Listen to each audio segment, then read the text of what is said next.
Hi again everyone, welcome back to the channel with this week's update of the Great Grad Job Hunt. You're watching me, Aman, and in today's video I'll be telling you guys about how I prioritised my applications and how I filtered through exactly where I was going to apply and what I was going to apply for.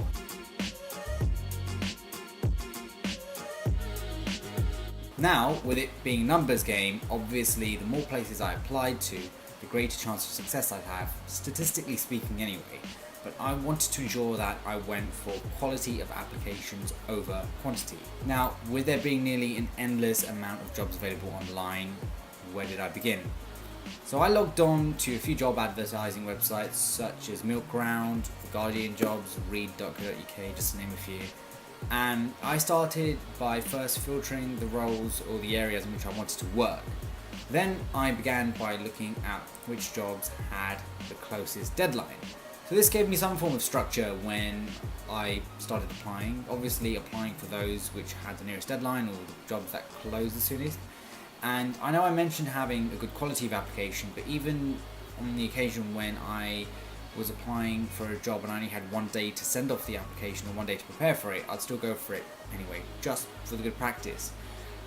Now, recently I found a job that really resonated with me. The company had a lot to offer, the work seemed very interesting, the pay was decent, and the job description was one that I really felt I could meet.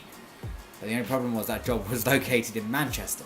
So I had to look at the geographic location and make sure that the jobs were London based, or at least near my area anyway. So that narrowed the search down for me even more. Also, some of the jobs were said to be based in London, but part of the agreement or the application was that I had to commit to moving away from home for extended periods, some even up to 2 years. So I did have to be very wary of that. Now, another thing was salary. Quite a few of the jobs I'd found had two different figures for the salary. So one was a base salary, and the second one was an OTE, or an on-target earnings salary, which was significantly higher. Now, having spoken to people who were in jobs where they had higher on-target earnings, people have said that these targets are quite unrealistic and can be very hard to attain.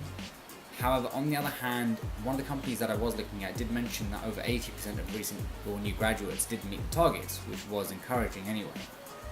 So a few of the other things that I considered before applying was the length of the contract, the prospects after the initial training stage was over, what the company could offer me, what perks they had, and if I'd be doing a service to people and helping others through my work. So it had to be personally fulfilling for me anyway.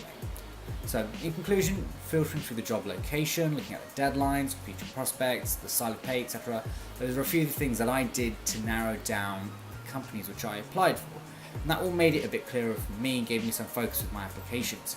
So if you are feeling a bit overwhelmed and deciding upon where to apply, I definitely recommend doing a few of the things that I did to make it easier for you, as that's what definitely helped for me.